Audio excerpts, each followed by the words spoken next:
دا چا راړه کړي دي ها بیا خو درېږه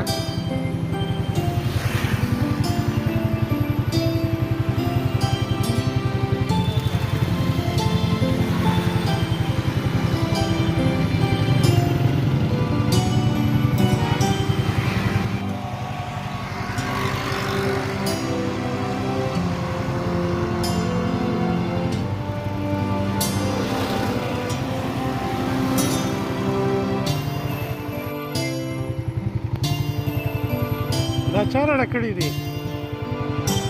ها بیا خو درېږه